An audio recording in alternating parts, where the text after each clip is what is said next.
ఓం నమః శ్రీ యతిరాజాయ వివేకానందసూరయే సచ్చిత్సుఖస్వరూపాయ స్వామినే తాపహారిణే.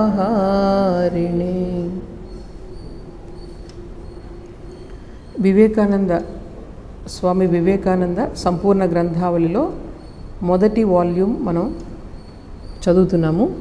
ఈరోజు lecture steps to realization. Steps to realization అంటే తెలుగులో దాన్ని అనువదించాలి అంటే సాక్షాత్కారానికి సోపానాలు. సోపానాలు అంటే ఏంటి? మెట్లు. ఇప్పుడు సాక్షాత్కారానికి సోపానాలు అంటే అసలు సాక్షాత్కారం అంటే ఏంటి, రియలైజేషన్ అంటే ఏంటి, దానికి ఫస్ట్ మనం అర్థం తెలుసుకుంటే, రియలైజేషన్ అంటే ఏంటి? మనం ఇప్పటివరకు మనలో మన అస్తిత్వం మనం ఇప్పుడు మనుగడ సాగిస్తున్నాం కదా, మనలో రెండు రకాలైనటువంటి వస్తువులు ఉన్నాయి. ఒకటి శాశ్వతమైనది, రెండవది తాత్కాలికమైనది. ఒకటి నశించనిది, రెండవది నశించేది. సో ఏదైతే శాశ్వతమైనదో, ఏదైతే నశించదో అది నా యొక్క అసలు స్వరూపం అని తెలుసుకోవడమే సాక్షాత్కారం. అర్థమైందా? రియలైజేషన్ అంటే ఏంటనమాట, ఆల్రెడీ నువ్వు ఏదైతే ఉన్నావో అది నీవు కాదని అనుకుంటున్నావు, అది ఆ శాశ్వతమైన వస్తువే నీవు అని తెలుసుకోవడమే రియలైజేషన్ అనమాట. అంటే మీరు ఈ శరీరం కాదు, మనస్సు కాదు అనే అవగాహన వచ్చి దాని వెనుకున్నటువంటి ఒక శాశ్వతమైన ఒక వస్తువు, అది నేను. అంటే భగవంతుని యొక్క, మనం ఎవరినైతే భగవంతుడు అంటామో ఆ భగవంతుని యొక్క శక్తి నాలో కూడా ఉంది. ఇలా కూర్చోండి, ఇలా కూర్చోండి. అదనమాట. అంటే మనలో రెండు రకాలైనటువంటి వస్తువులు ఉన్నాయి. ఒకటి శాశ్వతమైనది, రెండవది తాత్కాలికమైనది. ఏదైతే నశిస్తుందో అది దానిని తాత్కాలికమైనదని చెప్తాము, ఏదైతే నశించదో దాన్ని శాశ్వతమైనదని చెప్తాం. సరేనా? ఇది మీకు బాగా అర్థం చేసుకోవాలి. మీకు అర్థం అవ్వకపోతే అడగండి. ప్రతి వాళ్ళు మన అనుభవానికి వచ్చేదే అనమాట, ఏదో కొత్తగా నేను చెప్పట్లేదు. మన రోజు అనుభవించేదే. మన రోజు మన ఈ శరీరాన్ని అనుభవిస్తున్నాము, తర్వాత మనసుని, ఆలోచనలన్నీ కూడా మనకు తెలుస్తున్నాయి కదా, ఇవన్నిటిని కూడా అనుభూతి చెందుతున్నాం మనం. కానీ దీని వెనుక ఈ శరీరం దానంతటిదే నడిచి వెళ్తుందా? దానికి శక్తి ఏదో ఉంది కదా వెనక నుంచి, అవునా కదా? ఏదో ఒక శక్తి, మనకు తెలియని శక్తి ఉంది, దాన్నే మనం భగవంతుడు అంటాం. సో ఈ విధంగా దీనిని స్వామీజీ ఏం చెప్తున్నారంటే, ఆ రియలైజేషన్ అంటే సాక్షాత్కారం అంటే ఏంటి? నేను యొక్క భగవంతుని యొక్క స్వరూపం, నేను కేవలం ఈ బాడీ అండ్ మైండ్ కాదు అని తెలుసుకోవడం సాక్షాత్కారం. సో దానివైపు అలా సాక్షాత్కరించుకోవాలంటే మనం ఏం చేయాలి అన్నది ఈరోజు స్వామీజీ చెప్తున్నారు. అది అందులో మొట్టమొదటిది ఏంటంటే శమ దమ అంటారు, సంస్కృతం వర్డ్స్ అవి. శమ అంటే మనసుని నియంత్రించుకోవడం, దమ అంటే మన యొక్క ఇంద్రియాలు ఉన్నాయి చూడండి, వాటిని నియంత్రించుకోవడం. నియంత్రించుకోవడం అంటే ఏంటన్నమాట, కొంచెం కంట్రోల్లో పెట్టుకోవడం. జంతువులు పెట్టుకోగలవా? కంట్రోల్లో పెట్టుకోగలవా? లేదు. మనిషికి మాత్రమే ఆ శక్తి ఉంది.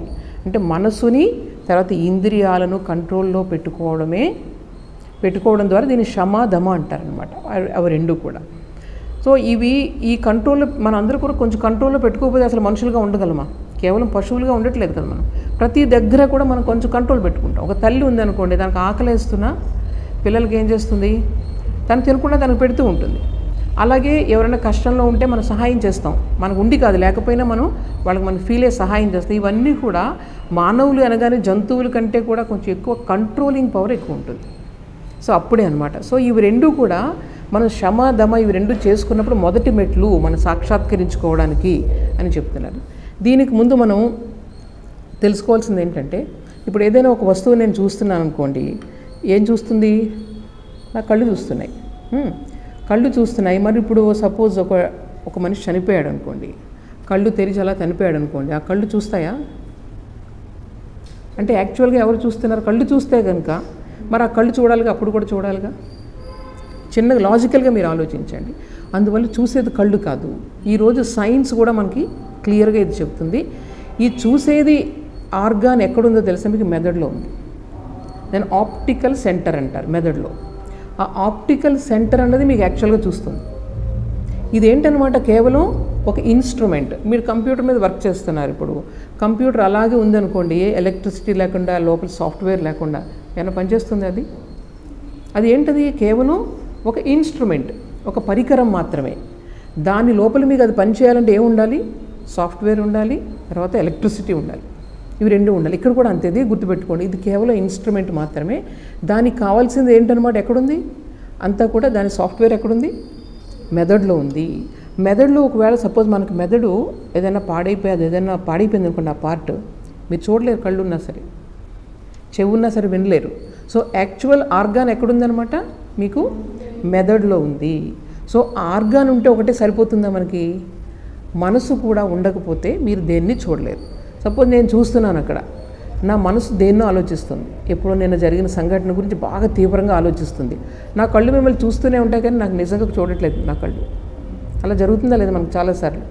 అన్నీ వింటూ ఉంటాం, పక్కనే ఎవరో చెప్తారు, మన దృష్టి ఎక్కడో ఉంది, కానీ ఇక్కడ అది మనకు చెవులు వింటున్నాయి, ఆర్గాన్ వరకు వెళ్ళాయి, కానీ ఏం లేదు అక్కడ, మైండ్ లేదు. సో మనం దేన్నన్నా మనం తెలుసుకోవాలి అంటే మనకి ఏం కావాలి? ఇన్స్ట్రుమెంట్ కావాలి, మెదడులో సరిగా ఆర్గాన్ సరిగా ఉండాలి, దాని తర్వాత మైండ్ సరిగా ఉండాలి. సో ఇదంతా కూడా మనకు ఇందులో ఏది లేకపోయినా సరే మనం ఆ ప్రక్రియ, ఆ చూడడం అనే ప్రక్రియ ఎప్పుడు కూడా మనకి జరగదన్నమాట.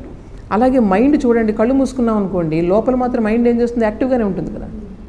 బయట ఉన్నంతసేపు ఏం చేస్తుంది? అది బయట యొక్క కళ్ళు ఎటు చూస్తే అటు వెళ్ళిపోతూ ఉంటుంది మైండ్, చెవి ఏది వింటే అది వెళ్ళిపోతూ ఉంటుంది.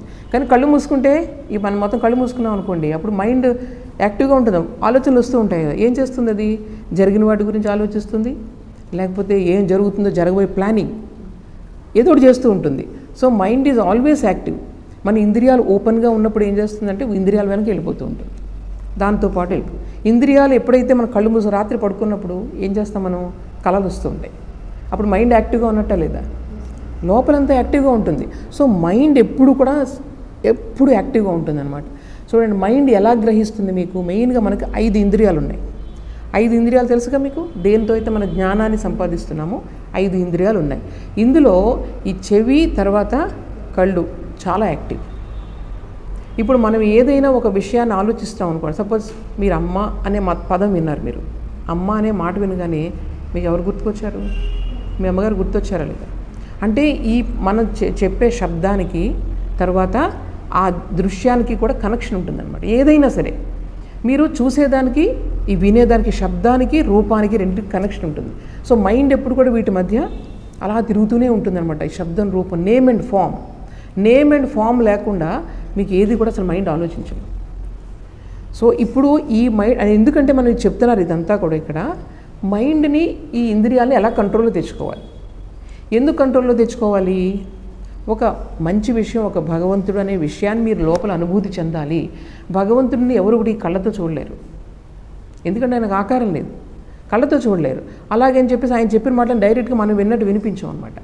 భగవంతుడు అంటే ఎవరంటే మనకి ఎప్పుడైతే ఈ యొక్క ఇంద్రియాలు, మనస్సు మొత్తం పనిచేయకుండా కామ్ అయిపోవాలి, లోపల బయట కూడా. నా ఇంద్రియాలు పనిచేయట్లేదని కళ్ళు మూసుకున్నానంటే కుదరదు. అక్కడ లోపలన్నీ ఆలోచనలు, ఎమోషన్స్ అన్నీ వస్తూనే ఉంటాయి. అక్కడ కూడా కామ్ అయిపోతే అసలు భగవంతుడి యొక్క శక్తి ఏంటి అనేది మీకు అనుభూతికి వస్తుంది. మీరు ఆలోచించి, ఎవరికైనా సరే, ఇక్కడ మనుషులు ప్రతి వాళ్ళకి ఇది ప్రాసెస్ అనమాట. ఎప్పుడైతే మీరు ఇంద్రియ ప్రపంచంలో మాత్రమే తిరుగుతూ ఉన్నారో, mind is always cluttered with many things. అది ఇది వస్తూనే ఉంటుంది కంటిన్యూస్గా, మనకు హెల్ప్లెస్గా వస్తూనే ఉంటాయి. ఇది ఎప్పుడైతే కామ్ అయిందో బయట లోపల కూడా, అప్పుడు మీకు భగవంతుడు అంటే ఏంటో అర్థమవుతుంది. లోపల నుంచి ఒక విపరీతమైన ఆనందం అనమాట. ఏం చెప్తారు తెలుసా? భగవంతుని యొక్క స్వరూపం అంటే ఏంటంటే సత్ చిత్ ఆనంద స్వరూపం అంటారు.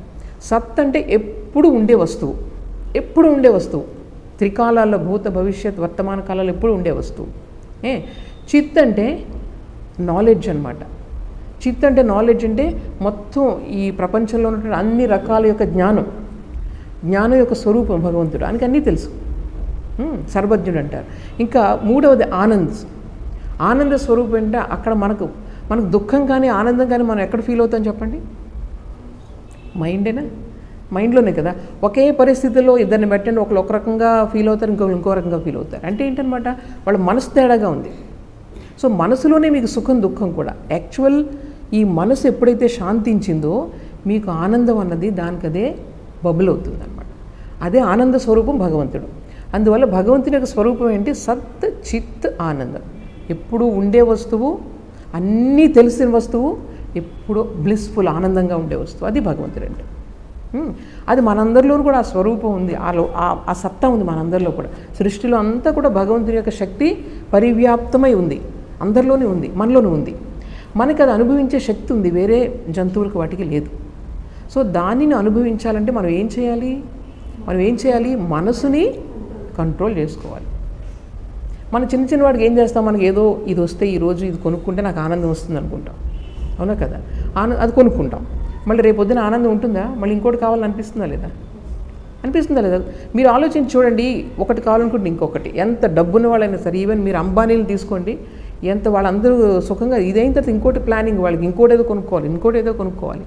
సో మీకు ఏంటంటే ఈ మైండ్లో ఈ కంటిన్యూస్గా ఈ హోప్ అన్నది, ఇది ఏదో చేద్దాం అని జరుగుతూనే ఉంటుంది. రామకృష్ణ పరమహంస ఒక ఎగ్జాంపుల్ చెప్పేవారు దీనికి. మీరు ఎప్పుడైనా పల్లెటూర్లలో చూసారో లేదో తెలియదు నాకు. ఈ నూనె ఆడించేవారు గానుగు ఉంటుంది, ఒక ఎద్దును కట్టేవారు. మేము చిన్నప్పుడు చూసాం. ఒక ఎద్దును కడతారు. ఏం చేస్తారంటే మధ్యలో ఒక దాంట్లో మొత్తం ఈ నువ్వులు కానీ ఇవన్నీ వేస్తే ఇది తిరుగుతూ ఉంటే ఏమవుతుందనమాట, అది నలిగి ఆయిల్ వస్తూ ఉంటుంది. సో దీన్ని తిప్పాలి కదా, రోజంతా తిప్పాలి పాపం. దాన్ని ఏం చేసేవారు వాళ్ళు, దాని ముందు దానికి అందనట్టుగా చిన్న దాని మీద చెక్క పైన దానికి కొంచెం పచ్చగడ్డ ఏదో కట్టి పెడతారనమాట. పాపం రోజంతా గడ్డిని అందుకుందామని ఈ సైడ్ కట్టేస్తారు ఇట్లాగా. ఆ గడ్డిని అందుకుని తిరుగుతూనే ఉంటుంది. ఆ గడ్డి ఏ రోజు అందదు. సో ఈ విధంగా మనం కూడా అనమాట, ఇది కావాలి అది కావాలి, కొత్త క్రియేట్ చేసుకుంటూ ఉంటాం, అది చేస్తూ ఉంటే ఎప్పుడు ఏదో హోప్ తప్ప ఎప్పుడు రెస్ట్లెస్సే. మైండ్ ఎప్పుడైనా ప్రశాంతంగా ఉంటుందా మనకి? ఇది లేదని, అది ఉందని, ఇది అనమాట. సో ఈ విధంగా మనకి ఆశ అనేది మనల్ని తిప్పుతూ ఉంటుంది ఎప్పుడూ కూడా. సో ఇది అంటే మైండ్ని మనం ఎలా స్టడీ చేయాలి, దీన్ని కామ్ చేయాలంటే ఇవన్నీ స్టడీ చేయాలి కదా. హెల్ప్లెస్గా వెళ్ళిపోతూ ఉంటుంది, ఇది కావాలి అది కావాలి ఇది అని చెప్పేసి. సో ఇది ఎప్పుడూ కూడా ఈ మైండ్ని మీరు కామ్ డౌన్ చేస్తే మీకు ఆనందం కలుగుతుంది. మీకు ఒక డిజైర్, ఈరోజు ఒక డ్రెస్ కొనుక్కోవాలనుకున్నారు, ఎప్పుడు వెళ్దాం, చందనా బ్రదర్స్కి ఎప్పుడు వెళ్దాం, రోజు రాత్రంతా ఆలోచిస్తారు. మర్నాడు వెళ్ళిపోయిన తర్వాత మీరు ఆ డ్రెస్ కొనుక్కున్న తర్వాత మీకు ఆనందం కలిగింది. ఆనందం ఎందువల్ల కలిగింది? అక్కడ మీరు డ్రెస్ వల్ల ఆనందం కలగలేదు, మీ మనసులో ఆ డిజైర్, రెస్ట్లెస్నెస్ ఉంది కదా, అది పోయింది. అందువల్ల యు ఆర్ ఎట్ పీస్. మీరు ఆలోచించండి ఇది బాగా. దీనివల్ల అందువల్ల నిజంగా తెలివైన వాళ్ళు ఏం చేస్తారు? నీకు ఇది కావాలి అది కావాలి అనుకుంటారా? లేకపోతే మనసునే నువ్వు సముదాయించుకుని ఏముందలే, మనసునే కంట్రోల్ పెట్టుకుంటారా? సో మనసు ఎప్పుడైతే మీకు కంట్రోల్ అయిందో అదే భగవంతుడు, ఇంకేం కాదు. భగవంతుడు ఎక్కడో లేడు, ప్రశాంతత అక్కడే ఉంటుంది. ఆ ప్రశాంతత ఉన్నప్పుడు మనం అందరితోనూ కోపాలు, ఇవన్నీ దెబ్బలాట్లు, సంఘర్షణలు జరుగుతున్నాయంటే ఎక్కడ జరుగుతున్నాయి? సంఘర్షణ అంతా కూడా నీ మనసులోనే కదా. నీ మనసులోనే ఆలోచన వేరు, నీ ఆలోచన వేరు, నా ఆలోచన వేరు. దాన్ని నువ్వు కామ్ డౌన్ చేస్తే మనందరం ఒకటే, ఎవరిని నీతో అసలు అశాంతి అనేది ఉండదు. ఎవరితోనైనా నువ్వు ప్రశాంతంగా ఉండగలవు, అవునా కదా. So this is the secret of life. వీళ్ళందరూ గొప్పవాళ్ళు వచ్చింది ఏంటంటే, మీరు ఎందుకు ఇవన్నీ చేస్తున్నారు? మీరు చేయాల్సిందంటే మీ దగ్గరగా ఉన్న వస్తువుని మీరు చక్కగా మీరు కంట్రోల్లో పెట్టుకోండి, మీకు అన్నీ దొరుకుతాయి జీవితంలో. సో ఇది తెలివైన వాళ్ళు ఎప్పుడు కూడా దీనిని మనం కంట్రోల్లో పెట్టుకోవాలి అని చెప్తున్నారు. ఇప్పుడు క్షమాదమ అంటే మీకు అర్థమైంది కదా, కంట్రోల్లో పెట్టుకోండి.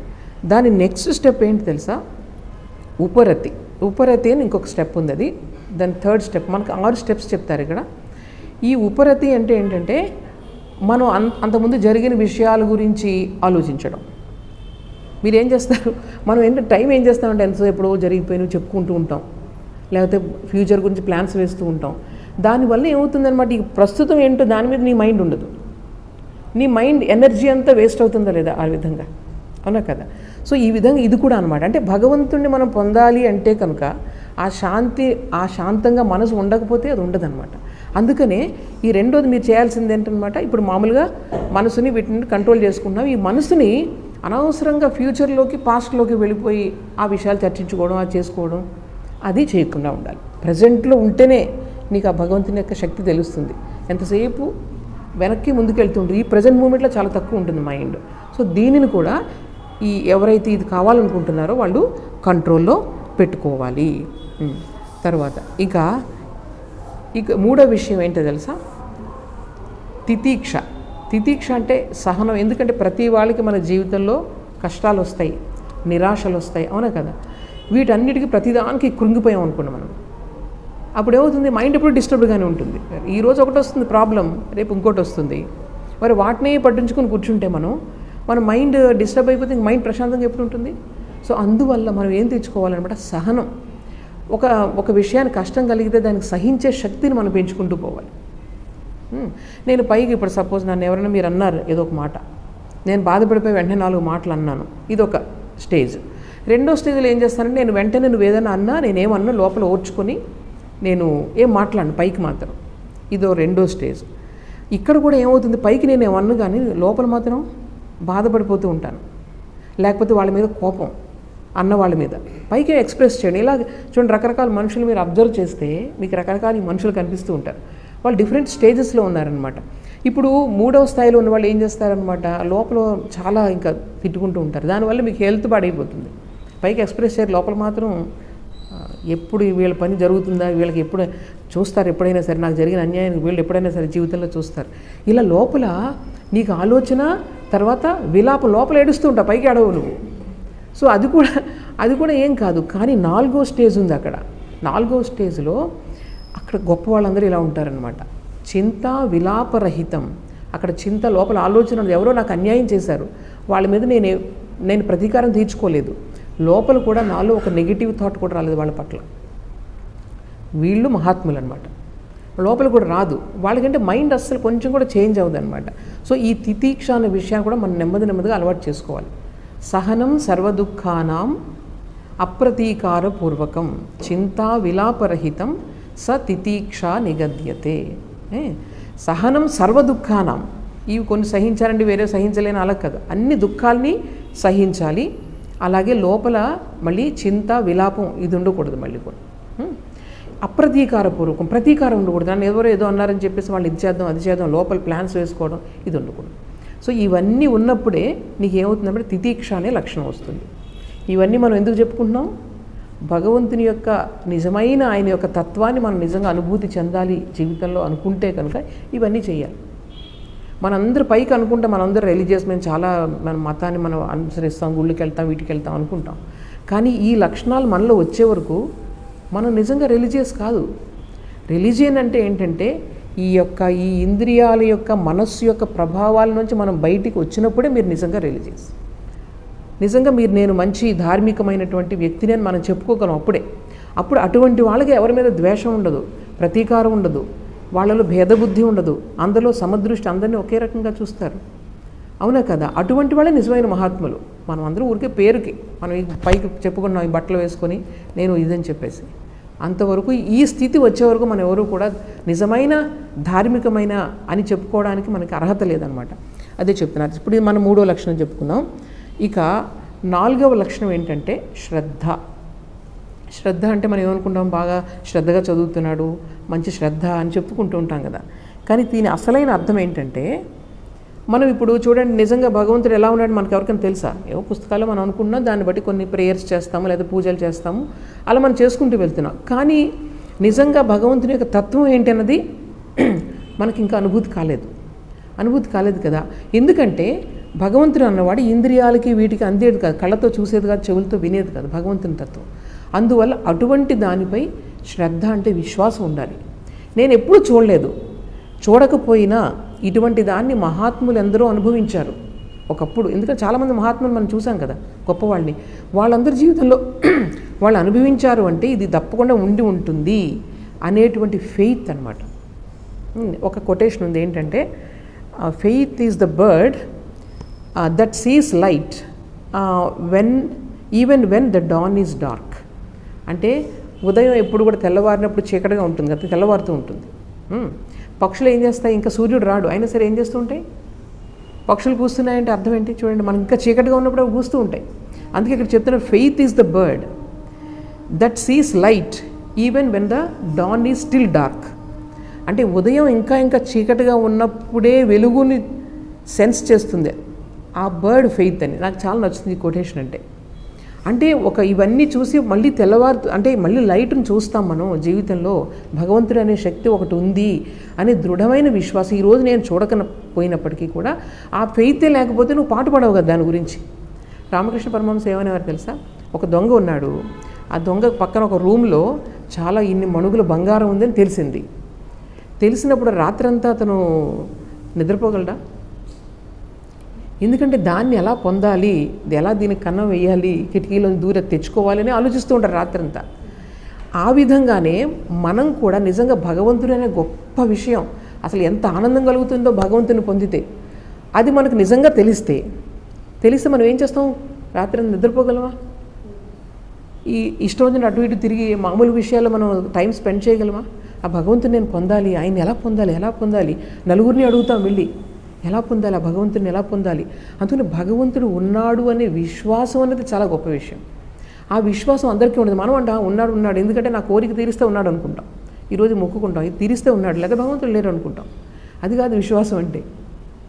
విశ్వాసం అంటే ఏంటంటే నా కోరిక తీర్చినా తీరకపోయినా ఒక శక్తి ఉంది ఈ ప్రపంచం వెనుక, ఆ శక్తిని నేను అనుభూతి చెందగలగాలి అనే దానిని శ్రద్ధ అంటారనమాట. ఇది 4వ లక్షణం. ఇక 5వ లక్షణం ఏంటంటే సమాధాన అంటే కేవలం భగవంతుడు ఉన్నాడు అని చెప్పుకుని ఎన్నిసార్లు చెప్పుకున్నా మనకి రాదనమాట. దాని గురించి ప్రాక్టీస్ చేయాలి. అవునా కదా? ఇప్పుడు మనం రోజు అందరూ ఈ పూజ చేస్తాం, లేకపోతే గుడికి వెళ్తాం, నమాజ్ చేస్తారు రోజు. ఎందుకు చేస్తాం? ఏదో ట్రెడిషన్ మనకు చెప్పారు కదా, అది కాదు. ఆ భగవంతుని పట్ల ఆర్తితో నాలో ఉన్నటువంటి నన్ను పవిత్రం చెయ్యి, పవిత్రమైన మనసులోనే భగవంతుని యొక్క శక్తి తెలుస్తుంది. నన్ను ఇంకా పవిత్రం చెయ్యి, నాలో ఉన్నటువంటి దుర్గుణాలన్నిటి కూడా తీసేయి, నాలో ఉన్నటువంటి బద్ధకం ఇవన్నీ కూడా నేను నీ తత్వాన్ని నేను తెలుసుకోవాలి అనే ఆర్తి, రోజు దాని గురించి కాన్స్టెంట్ ప్రాక్టీస్. కేవలం పొద్దున్నే ఒక పూజ చేసేసి అయిపోయింది, తర్వాత నేను అన్యాయం చేసినా ఎన్ని రకాల అన్యాయాలన్నా చేయొచ్చు, అది కాదు. ప్రతి నిమిషం కూడా మనం ఆ భగవంతుని గురించి, నువ్వు ఏ పని చేసినా భగవంతుని గురించి చేయాలి. ఎవరికైనా నువ్వు సేవ చేస్తున్నావు, నువ్వేదో గొప్ప అనుకోకూడదు, అది నేను భగవంతుని కోసం చేస్తున్నాను. అది ఈ విధంగా ప్రతి పనిలో కూడా నువ్వేం చేయాలన్నమాట, ఆయన్ని పొందాలి అనే ఆకాంక్ష, కోరికని లోపల పెట్టుకోవాలి. అది సమాధానం అంటే.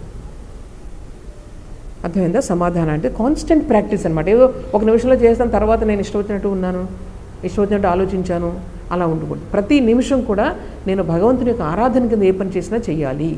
ఇది కరెక్ట్. సో ఇది సమాధాన. ఇకపోతే 6వది ఏంటో తెలుసా?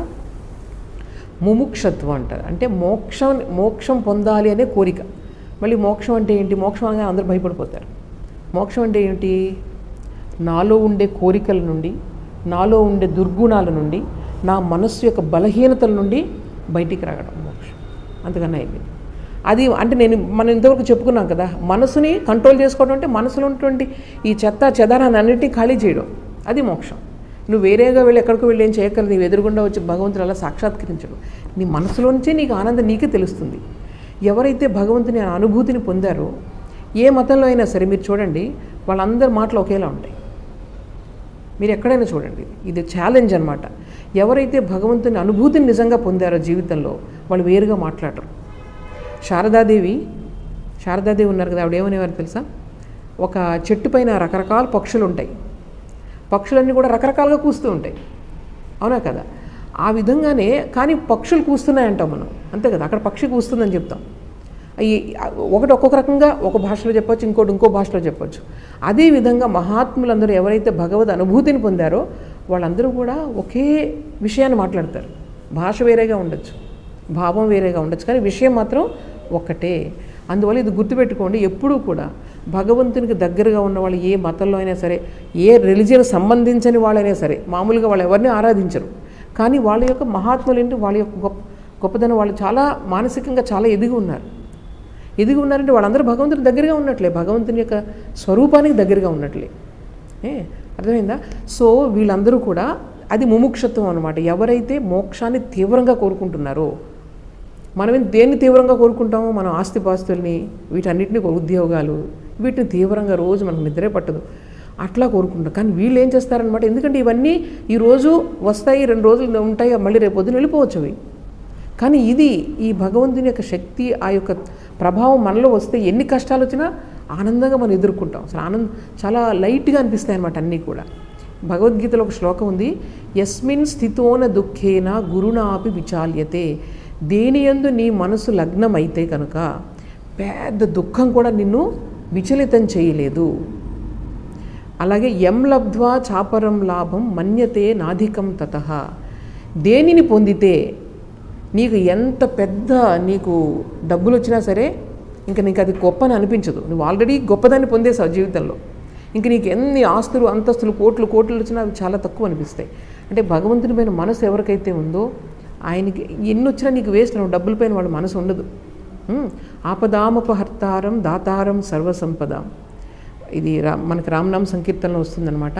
అంటే అన్ని ఆపదల్ని కూడా ఒకసారి భగవంతుడు మన మనసులోకి వస్తే అన్ని ఆపదల్ని ఆయన తీర్చేస్తాడు. ఇంక నీకు అసలు విపదో నైవ విపద సంపదో నైవ సంపద, అంటే సంపదల్లాగా కష్టాలు కష్టాల్లాగా అనిపించవు. భగవంతుని తలుచుకోవడమే గొప్ప ఆనందం మీకు కలిగిస్తుంది అనమాట. సో అన్ని సంపదలు మీకు అంటే తృప్తి వస్తుంది. అన్ని సంపదలు వస్తాయంటే అర్థం ఏంటి? కోట్లు కోట్లు ఎంతంత బంగారాలు వస్తాయని కాదు. మీకు తృప్తి ఉందనుకోండి, అదే కదా సంతోషమే కదా అన్నిటికన్నా. సంతోషమే లేకపోతే ఎన్ని ఆస్తులు నీకు లాభం ఏంటి? సో మీకు వచ్చేది ఏంటంటే సంతోషం అనే ధనం మీకు వస్తుంది. మీకు ఉన్నదానిలో సంతృప్తి. మీకు చూడండి, ఆనందం పొందడంలో మీకు డబ్బుతో రాదు ఆనందం. ఒక చిన్న గుడిసెలో ఉన్న వాళ్ళు కూడా ఒక కోటీశ్వరులు కన్నా ఆనందంగా ఉండగలరు. సో అందువల్ల మనసులో సంతృప్తి అనేది మనకు కలిగితే కనుక అంత ధనం వచ్చినట్లే, మొత్తం ట్రెజర్ అంతా మన దగ్గర ఉన్నట్లే అనమాట. సో అందువలన మనం ఏం చేయాలన్నమాట, ఈ మనసుని మనం చేసుకోవాలి. ఇక్కడ చూడండి మనకి 6 స్టెప్స్ చెప్పారు ఇక్కడ. క్షమాదమ అన్నది ఒకటి. రెండవది ఉపరతి. ఉపరతి అంటే brooding over the past and future అనమాట. అది లేకపోవడం. తర్వాత మూడవది సహనం, తితీక్ష. ఎటువంటి సహనం? దానిలో స్టేజెస్ ఉన్నాయి. చక్కటి సహనం తెచ్చుకోవాలి. ఎందుకు తెచ్చుకోవాలి? వాళ్ళ కోసం వీళ్ళ కోసం కదా, నా కోసమే. నా మైండ్ ప్రశాంతంగా ఉండడానికి నేను సహనం తెచ్చుకోవాలి. తర్వాత 4వది శ్రద్ధ, అంటే విశ్వాసం. 4వదా అంతే. 5వది ప్రాక్టీస్. సమాధానం అంటే ఏంటంటే ప్రాక్టీస్ అనమాట. ఏదో ఉంది అని చెప్పేసి ఊరికే కూర్చోవడం కాదు, అది ఎప్పుడు కూడా ప్రాక్టీస్ చేస్తూ ఉండాలి. తర్వాత 6వది ఏంటంటే ముముక్షత్వం. ముముక్షత్వం నిజంగా ఎవరికైతే ఈ భగవంతుని పొందాలని కోరిక కలిగిందో ఇంక దానికి అసలు ఇంక ఉండలేరన్నమాట వాళ్ళు. ఎవరో తల మీద నిప్పు పెడితే మనం ఎలాగా రెస్ట్లెస్ అయిపోతాం అట్లా ఉంటారట వాళ్ళందరూ కూడా. సో వీళ్ళందరూ కూడా ఒకే స్థాయిలో ఉంటారు ఇది ఉన్నవాళ్ళు. ఒకసారి చూడండి, వీటన్నిటికీ కొన్ని ఎగ్జాంపుల్స్ చెప్తున్నారు స్వామీజీ. మనం ఏమనుకుంటామంటే ఈ జీవితంలో బాగా అన్నీ మనకు అనుకూలంగా ఉన్నాయనుకోండి, ఉంటే అనుకుంటా జీవితం చాలా happy, joyful, life is very joyful అని చెప్తాం. 2 రకాలు ఉంటారు ఇప్పుడు ఇక్కడ మనుషులు. దుఃఖం కలిగినప్పుడు అయ్యో ఇంక నిరాశతో పడిపోయి వెళ్ళిపోయేవాళ్ళు కొంతమంది. ఇంకొకళ్ళు ఏంటి, ఎప్పుడు ఆనందంగా ఉంది, ఇంక వాళ్ళకి ఎప్పుడు Joy Joy Joy enjoy enjoy అనుకుంటూ ఉంటారు. సో ఈ 2 ఎక్స్ట్రీమ్స్లోనే ఉంటాం మనం ఎప్పుడు కూడా. సో ఇక్కడ ఒక చిన్న కథ చెప్తున్నారు. కథ కాదు, ఒక ఇన్సిడెంట్ అనమాట. ఒక క్రిస్టియన్ కంట్రీస్లో ఒక సోలోన్ అనే ఒక సేజ్, అంటే ఆయన ఒక ఋషి అనమాట. ఆయన ఉండేవాడు. అలాగే ఒక రాజు క్రూసస్ అనే ఒక రాజు ఉండేవాడు. ఈ రాజు అన్నాడట, అసలు ఈ ప్రపంచంలో ఎంత ఆనందమో అని చెప్తున్నాడు అతను. అప్పుడు ఈ ఋషి, ఈయన సేజ్ ఎవరైతే ఉన్నాడో ఆయన అన్నాడు, ఎవరు అసలు ఈ ప్రపంచంలో ఎప్పుడు హ్యాపీగా ఉండే మనిషి ఎవరు అంటే అప్పుడు ఈ రాజు అంటాడు, నేను ఎప్పుడు హ్యాపీగా ఉన్నా, నాకు అసలు దుఃఖం అంటే తెలియదు ఈ ప్రపంచంలో అని చెప్పాడట. సరే అప్పుడు ఈయన ఏమన్నాడంటే, ఈ సేజ్ ఏమన్నాడంటే, సరే జీవితం చివరి వరకు ఈ మాట మీద నువ్వు ఉండు అని చెప్పాడట. చెప్పి వెళ్ళిపోయాడు. వీళ్ళిద్దరూ విడిపోయారు. విడిపోయిన తర్వాత ఇది నిజంగా జరిగిన సంఘటన. ఈ క్రూసస్ అనే రాజుని పర్షియన్ సామ్రాజ్యం ఆక్రమించింది. ఏషియా మైనర్ అనమాట ఇతను, ఈ రాజ్యంలో ఉండేవాడు. అప్పుడు ఈ పర్షియా సామ్రాజ్యం అంటే ఇప్పుడు ప్రస్తుతం ఇరాన్ ఉంది కదా, అదే అనమాట. అప్పుడు పర్షియా అనేవారు. అది వచ్చి దీన్ని ఆక్రమించారు. ఆక్రమించి ఈ రాజును బంధించారు. బంధించి ఇతన్ని కాల్చమని వాళ్ళు ఆజ్ఞ ఇచ్చారనమాట. కాల్చమని ఆజ్ఞ ఇస్తే అప్పుడు మంటలు ఇంక దగ్గరకు వస్తారు, ఈయన కాలుద్దామని మంటలు పేరుస్తున్నారు. అప్పుడు ఈయన గట్టిగా అరవడం మొదలుపెట్టాడు, సోలన్ సోలన్ సోలన్ అని. సోలన్ అంటే ఎవరంటే ఈ ఋషి పేరు. అరవడం మొదలుపెట్టి అప్పుడు అర్థమైందనమాట. ఎందుకు అంటే జీవితంలో కష్టం ఉంటే అప్పుడు మనకు తెలుస్తుంది. ఇదొక సంఘటన. ఇంకొకటి, స్వామి వివేకానంద విదేశాలకు వెళ్తున్నప్పుడు ఆయన పడవ కాదు ఓడలో ప్రయాణం చేసుకుంటూ వస్తున్నారు. వస్తే ఈయన మాకలాగా డ్రెస్ వేసుకుని ఉన్నారు. ఆయన పక్కన ప్రయాణికులందరూ కొన్ని నెలలు ప్రయాణించేవాళ్ళు. వాళ్ళు 2-3 నెలలు అలాగ ఓడలో, అప్పట్లో ఫ్లైట్స్ లేవు కదా. సో వేస్తూ ఉంటే ఈయన తమాషా అనిపించింది ఆయన, యూరోపియన్ ఒక ఆయన. నవ్వుతూ జోకింగ్, ఏంటి ఇది ఎందుకని చెప్తే చెప్పారనమాట, వీళ్ళు భగవంతుడి గురించి మేము జీవితానికి ఇది చేశామని చెప్తే, నీతో పాటు వస్తే నాకు ఏమిస్తావు అని చెప్పి వ్యంగ్యంగా అడుగుతున్నాడు అతను. అడిగితే అప్పుడు ఆయన ఏం చెప్పారంటే, స్వామీజీ ఏం చెప్పారంటే, ఆనందంగా మరణించే నీకు ఇది ఇస్తాను, అంటే ఆ విధమైనటువంటి నేర్పిస్తాను, ఆనందంగా ఎలా మరణించగలవు అని చెప్పి. అంటే అతను నవ్వుకుని వెళ్ళిపోయాడట. తర్వాత స్వామి వివేకానంద చాలా చిన్న వయసులో చనిపోయారు కదా, ఆయన వెళ్ళిపోయారు. తర్వాత ఈ మఠం స్వామీజీలు ఉంటారు కదా, విదేశాలకు వెళ్తూ ఉన్నప్పుడు ఒక స్వామీజీ కొన్ని సంవత్సరాల తర్వాత ఆయన ట్రావెల్ చేస్తుంటే పక్కన ఒక అతను వచ్చి మీకు ఇలాగ స్వామి వివేకానందని ఎప్పుడో కలిశాను ఒక ఆయన ఎక్కడో ఉన్నారు ఇప్పుడు అని అడిగారండి. అడిగితే ఆయన ఇప్పుడు లేరు అంటే ఎందుకు అడుగుతున్నావు అంటే నాకు ఒకప్పుడు చెప్పారు ఆనందంగా మరణించేది చేస్తానని, నాకు ఇప్పుడు అది కావాలి అంటే జీవితంలో కష్టం వచ్చే కొద్దీ కూడా మనకి ఏమవుతుందన్నమాట, ఈ డ్రీమ్స్ ఇవన్నీ వెళ్ళిపోతాయి. ఇంకా మన డెప్త్ దగ్గర అయ్యే కొద్దీ చూడండి. అందువల్ల ఏం చెప్తారంటే ఉన్నదానికి ఏదో బాగా ఉందని పొంగిపోవడం, ఏమీ లేదని కురింగిపోవడం చేయకూడదు. మనం చేయాల్సింది ఏంటంటే కష్టాన్ని సుఖాన్ని కూడా ఒకే విధంగా ఎదుర్కొనగలిగే శక్తిని జీవితంలో సంపాదించాలి. దానికోసం మనకందరికీ ఉండదు, భగవంతుని ప్రార్థించాలి. అని తప్పకుండా సమకూరుస్తాడు మనకి. భగవంతుని వెళ్ళి ఇది కావాలి అది కావాలని కోరుకోవడం కాదు, నాకు కష్టంలో సుఖంలో నాకు ఎప్పుడు కూడా సమతుల్యంగా నా మనసు ఉండేలాగా నువ్వు నాకు చెయ్యి అని చెప్పి మనం ప్రార్థించాలన్నమాట. తరువాత ఏంటంటే ఒకసారి మనము అంటే ఎప్పుడు కూడా ఏదో కావాలి కావాలి కావాలని మనం ఈ ఆనందం కోసం ఎప్పుడు మనం చేస్తూనే ఉంటాం కదా, చేస్తూనే ఉంటాం. అది ఎప్పుడంటే ఆ హోప్, ఇది చేయాలి, ఇది అయితే ఇంకోటి చేయాలి. స్వామీజీ ఏమంటారంటే ఎవరు ఇప్పుడు పేదవాళ్ళు ఉన్నారంటే వాళ్ళకి ఒక రకం బాధ, వాళ్ళకి ఏమీ ఆస్తులు లేవు, అంత తినడానికి కూడా ఉండదు. డబ్బున్న వాళ్ళకి ఒక రకం బాధ. కొంతమంది పిల్లలు లేరని పాపం అసలు ఎంత బాధపడిపోతూ ఉంటారో, నాకు పిల్లలు లేరు, డబ్బు ఉంది, బోళ్ళకి డబ్బు ఉంది కానీ వాళ్ళకి సంతానం లేదు. ఇక్కడ మీరు చూడండి, ఇక్కడ స్లమ్స్లో వాళ్ళకి పోషించే శక్తి లేదు, ఒక 10 మంది పిల్లలు ఇక్కడ పక్క వేసుకుని నలుగురు ఎత్తుకొని తీసుకెళ్తూ ఉంటారు, నలుగురు నడుస్తూ ఉంటారు. అంటే ఈ ప్రపంచంలో అంతా కూడా ఏంటంటే ఎవరికి ఏదో ఒక ప్రాబ్లం, ఎప్పుడు ఏదో ఒక ప్రాబ్లం. కాబట్టి మనం ఎప్పుడు కూడా ఏం చేయాలన్నమాట, ఈ హ్యాపీనెస్ అండ్ మిజరీ, కష్టం సుఖం ఇవి రెండూ కూడా ఒక కాయిన్కి అటు ఇటు బొమ్మ బొరుసు. నీకు ఒక్కటే కావాలంటే ఎప్పుడు రాదు. నీకు హ్యాపీనెస్ కావాలంటే కష్టం వస్తుంది. ప్రతి దాని వెనుక మీరు చూడండి, మనం హ్యాపీనెస్ కోసం ఒక దాని నుంచి, ఆనందం కోసం ఒక దాని నుంచి మనం కోరుకుంటున్నాం, దాని వెనకే దానికి ఏదో ఒకటి ఉంటుంది, మీరు దేనికైనా సరే. అందువల్ల మీరు ఏంటంటే నాకు ఎప్పుడు హ్యాపీనెస్ కావాలని ఎంతసేపు మీరు అలాగా వెయిన్గా మీరు వృధాగా మీ జీవితాన్ని వృధా చేసుకోవద్దు. మనం ఏం చేయాలంటే దీనికి కావాల్సిన శక్తిని నాకు ఇవ్వాలని చెప్పి భగవంతుని యొక్క తత్వానికి మనం ఎప్పుడు కూడా దగ్గర అవుతూ ఉండాలి. సో అందుకని ఏంటంటే ఇది ఎప్పుడు శాశ్వతంగా ఇది జరుగుతూనే ఉంటుంది ఈ ప్రపంచంలో. ఈ ప్రపంచమే తీసుకోండి, ఎప్పటి నుంచో అలాగే యుద్ధాలు జరుగుతాయి. మళ్ళీ ఇప్పుడు చూసారా ప్రపంచ పరిస్థితి ఎలా ఉంది, అన్ని చోట్ల యుద్ధాలు. ఇది శాశ్వతంగా జరుగుతూనే ఉంటుంది. మళ్ళీ కొంతమంది దాన్ని సరిచేయడానికి వస్తూనే ఉంటారు. ఇది ఎప్పుడు జరుగుతుంది. వీటన్నిటి మధ్యలో మనం ఎప్పుడు ఏం చేయాలన్నమాట, మన మనసుని ప్రశాంతంగా పెట్టుకోవడానికి ప్రయత్నం చేయాలి. దాని ద్వారా మన జీవితం మనం ఫుల్ఫిల్ కావాలన్నమాట, పరిపూర్ణత్వం రావాలి. ఎప్పుడు వస్తుంది, భగవంతుని యొక్క శక్తి తెలిసినప్పుడే మనకు వస్తుందన్నమాట. అప్పుడు అంటే దీనిలో మరి మనకి ఎవరికైనా సహాయం చేయొచ్చా అండి, చేయకూడదా, మన గురించి మనమే పట్టించుకోవాలా, ఎప్పుడు మన స్వార్థం కదా అనుకోవచ్చు మీరు. కానీ ఎదుటి వాళ్ళకి సహాయం చేయొద్దని చెప్పట్లేదు. ఎదుటి వాళ్ళకి సహాయం చేయడం ద్వారా నీ మనసు ప్రశాంతంగా అవుతుంది. సో మెయిన్ ఉద్దేశం ఏంటన్నమాట, మన మనసుని ఎప్పుడు ప్రశాంతంగా పెట్టుకోవడం, పవిత్రంగా పెట్టుకోవడం, అది ఉద్దేశం, మనకి లక్ష్యం అది. ఇంక ఈ మిగిలినవన్నీ కూడా మీన్స్ టు ద ఎండ్. మనం ఏ పని చేసినా సరే దానికి గోల్ కింద పెట్టుకోవాలి.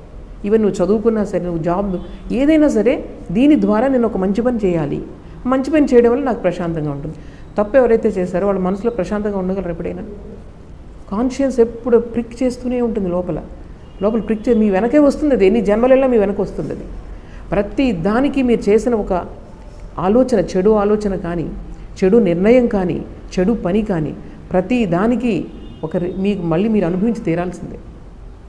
ఎందుకంటే సృష్టి నియమం అది. సృష్టిలో దేనికన్నా సరే there is equal and opposite reaction. మీరు మామూలుగా ఫిజిక్స్లో చదువుకుంటారే, అది మనకు కూడా వర్తిస్తుంది. అది మనం ఎప్పుడు గుర్తుపెట్టుకోవాలి. దానివల్ల మనం ఏం చేయాలంటే ఆలోచనలో ఎప్పుడు కూడా మనల్ని పవిత్రంగా పెట్టుకోవాలి. ఇది గొప్ప సేవ అన్నమాట, మానవాళికి మనం చేసే గొప్ప సేవ. నువ్వు పెట్టుకుంటే కనుక అప్పుడు మిగిలిన అన్ని పనులు కూడా సెటరేట్ అయిపోతాయి.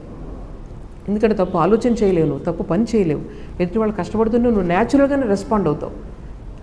వాళ్ళని చూడవు, అందరికీ నువ్వు సమానంగా రెస్పాండ్ అవుతావు. సో ఈ విధంగా ఏంటనమాట, ఈ భగవంతుడిని మన యొక్క తత్వాన్ని తెలుసుకోవాలి ఒక మనిషిగా పుట్టిన తర్వాత అన్న లక్ష్యాన్ని నువ్వు ప్రాథమిక లక్ష్యంగా పెట్టుకుంటే కనుక నీకు జీవితంలో అన్నీ కూడా సెటరేట్ అవుతాయి. మనసు ప్రశాంతంగా ఉంటుంది. ఆ మనసు ప్రశాంతంగా ఉండి బాగా చదువుకోగలవు. నువ్వు బయటికి వెళ్ళి అన్ని అట్రాక్షన్స్కి అట్రాక్ట్ అయిపోయి 4 పక్కల నీ మైండ్ ఉందనుకోండి, నువ్వు కూర్చొని పుస్తకం చదువుతూ ఉంటావు కానీ అవే గుర్తుకొస్తూ ఉంటాయి. ఈరోజు ఎక్కడైతే నువ్వు అంటే, ఎందుకంటే mind is like that. Mind ఏం చేస్తుంది, ఈ ఆబ్జెక్ట్ సెన్సెస్ అన్నీ కూడా ఆబ్జెక్ట్స్ మీదకి వెళ్ళిపోతూ ఉంటాయి.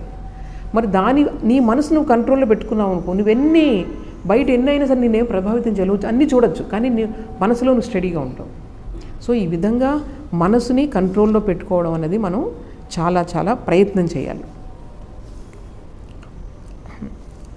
మరొక విషయం ఏంటంటే, మనకు ఈ ప్రపంచంలో ఏంటంటే మనం ఏం చేస్తాం, చాలా వరకు నేను ఇంకా నాలెడ్జ్ సంపాదించాలి, ఇంకా నాలెడ్జ్ సంపాదించాలని అనుకుంటూ ఉంటాం కదా.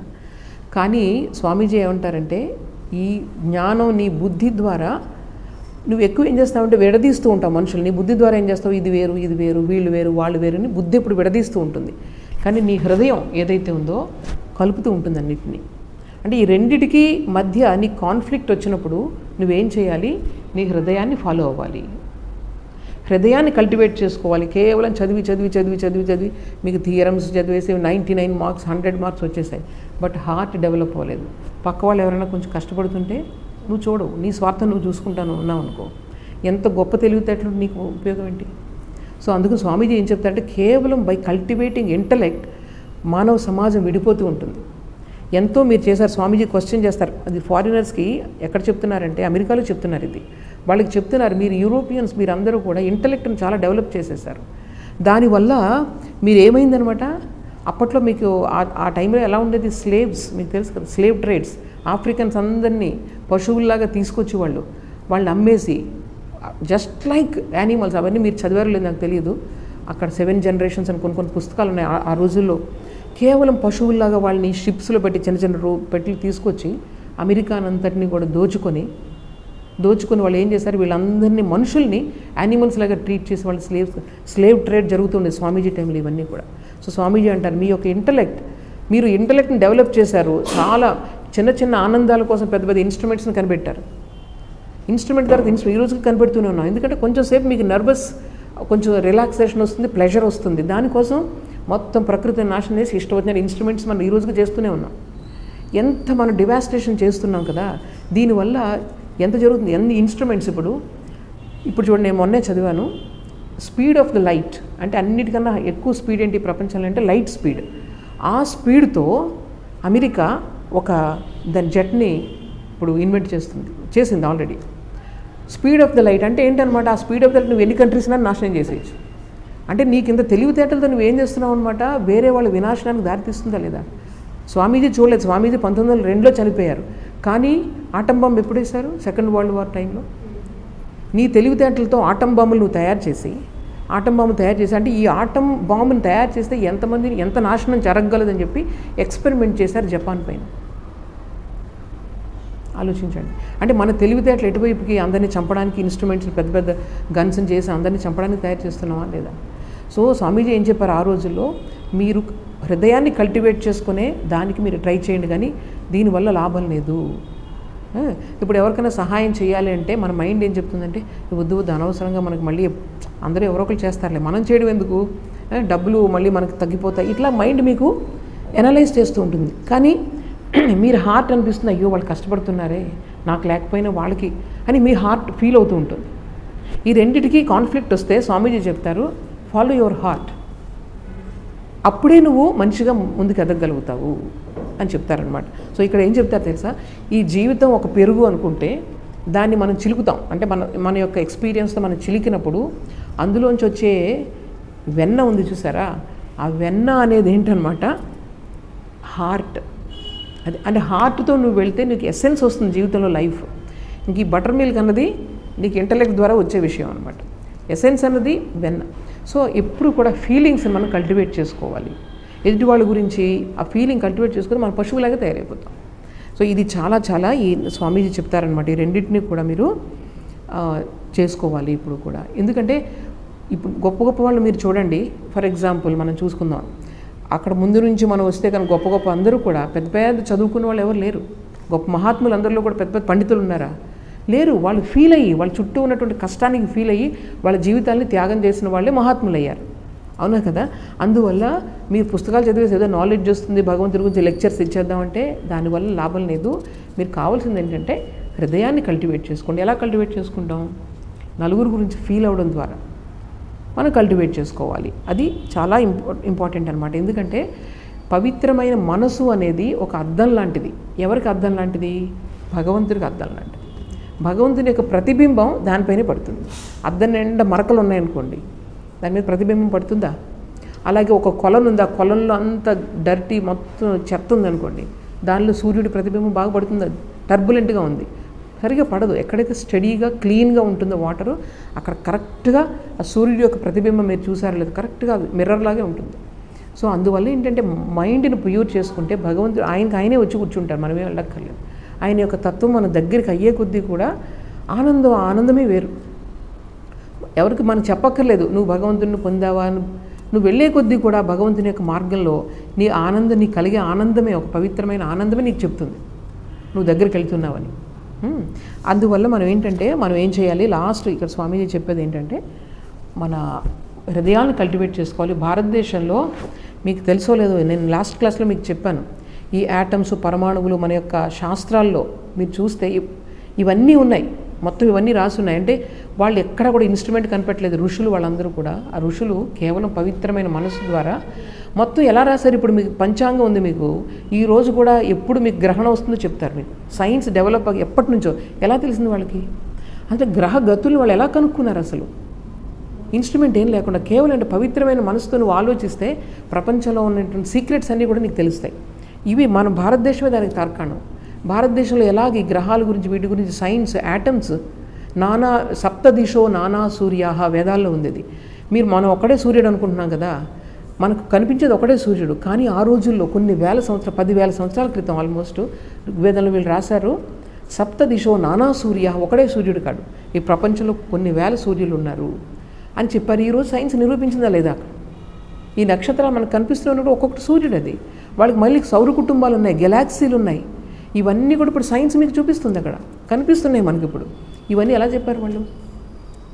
కేవలం ఈ మైండ్ యొక్క పవిత్రత ద్వారా. ఈ శక్తిని మీరు తెలుసుకోండి. వాళ్ళు కూడా యాటమ్స్ కనుక్కున్నారు. యాటమ్స్ చిన్న చిన్న కణాలు ఉన్నాయని చెప్పారు. కణాదుడు అనే ఒక ఆయన ఉండేవారు పేరు. ఆయన కణము అనేది ఉంది ఈ ప్రపంచం, ఈ చిన్న చిన్న మొక్కల్లో వీటిలో ఒక ప్రైమరీ ఒకటి పార్ట్ ఇది ఉంది, దాన్ని కణం అంటారని చెప్పారు. అందుకని కణాదుడు అని పేరు వచ్చింది, సెల్. ఇవన్నీ వాళ్ళు కనుక్కున్నారు. కానీ దాని నుంచి యాటమ్స్ కనుక్కుని యాటమ్ బాంబులు చేయాలి, దీని ద్వారా ఎలా నాశనం చేయాలని వాళ్ళకి ఎప్పుడూ కూడా ఐడియా రాలేదు. ఎందుకంటే వాళ్ళ మనసు, ఇంటలెక్ట్తో పాటు వాళ్ళ మనసును కూడా పవిత్రం చేసుకున్నారు కాబట్టి వాళ్ళు వినాశనానికి వాళ్ళ యొక్క పనులు దారి తీయలేదన్నమాట ఎప్పుడు కూడా. అందువల్ల దీన్ని మనము ఏం చేయాలన్నమాట, మనసును పవిత్రం చేసుకోవాలి. ఈ గొప్ప గొప్ప గుణాలు మనం తెచ్చుకుంటే ఇక్కడ అన్ని రకాలైన శక్తులు ఇక్కడికి వస్తాయి. అప్పుడే మనం జీవితంలో ఆనందాన్ని పొందగలం. మనం ఇప్పుడు చేసేది ఏంటంటే ఒక నిమిషం ఆనందం, ఒక నిమిషం దుఃఖం. ఏదన్నా మనకు వస్తే ఆనందం, పోతే దుఃఖం. సో ఇది కాదు. మనం భగవంతుల్లో ప్రతిష్ఠితం అవ్వడం అంటే ఏంటంటే సుఖ దుఃఖాన్ని మనం ఈజీగా మనం దాన్ని ఓవర్కమ్ చేసేలాగా, సుఖం వస్తే పొంగిపోకూడదు, దుఃఖం వస్తే కృంగిపోకూడదు. స్టడీనెస్ వస్తే మనం ఆ భగవంతుని యొక్క శక్తికి మనం దగ్గర అయ్యి ఆ ఆనందాన్ని, మనం నిజమైన ఆనందాన్ని అప్పుడు పొందుతాం అన్నమాట. అది. సో ఇదేంటనమాట, స్టెప్స్ టు రియలైజేషన్. ఈ లెక్చర్ పేరు ఇది అమెరికాలో మా స్వామీజీ ఇచ్చారు. ఫారిన్ వాళ్ళందరూ కూడా USA వాళ్ళకి ఇచ్చిందనమాట. అప్పుడు కొత్తగా వెళ్ళి చెప్తున్నారు ఇవన్నీ. భారతీయ ధర్మాన్ని అక్కడ ఆయన చెప్పడానికని వెళ్ళారు. అప్పుడు సర్వమత మహాసభలు అయినప్పుడు అక్కడ 4 ఏళ్ళు ఉండి ఇవన్నీ కూడా ప్రతి చోటకు పిలుస్తున్నారు. కొత్తగా వింటున్నారు ఇలాంటివన్నీ కూడా వాళ్ళ విషయాలు. సో ఈరోజు చెప్పింది ఏంటంటే ఇది స్టెప్స్ టు రియలైజేషన్, అంటే సాక్షాత్కారానికి సోపానాలు. ఏ మెట్లు ఎక్కితే మనం భగవంతుణ్ణి పొందగలము, అవి 6 సోపానాలు అనమాట. గుర్తుంటాయా 6? సరే, అది మీకు ఏమన్నా డౌట్స్ ఉంటే అడగచ్చు. ఈరోజు చెప్పిన క్లాస్ పైన కానీ ఏ విధమైన డౌట్ ఉన్నా మీరు అడగచ్చు.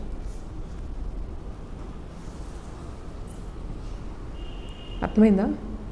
ఈసారి మీకు చెప్పమని చెప్తారా? ఈరోజు చెప్పిన పాయింట్స్ కంప్యూటర్ క్లాస్లో చెప్పగలుగుతారా? అంటే ఇదే భాషలో చెప్పక్కర్లేదు, భాషలో చెప్పక్కర్లేదు. మీకు అర్థమైన ఎసెన్స్ ఏంటి, అందులో ఎంతవరకు నిజం ఉంది. ఒకవేళ అది నిజం కాదు అనకపోతే మీరు ప్రశ్నించవచ్చు, అంటే ఏంటి, ఎందుకు ఇలా వచ్చిందని చెప్పేసి. Then we can clarify. అదనమాట విషయాన్ని మనం వినడం కాదు, కేవలం మన లైఫ్లో కూడా దాన్ని పాటించడం మనం నేర్చుకోవాలి. కశ్యప్, డౌట్ ఉందా ఏదైనా? బాలు ఉందా? నీకు డౌట్ ఉంది కదా? లేదా? సరే, ముగిద్దామా? ఓం అసతో మా సద్గమయ తమసో మా జ్యోతిర్గమయ మృత్యోర్మా అమృతంగమయ. ఓం శాంతి శాంతి శాంతి. హరి ఓం తత్సత్. శ్రీరామకృష్ణార్పణమస్తు.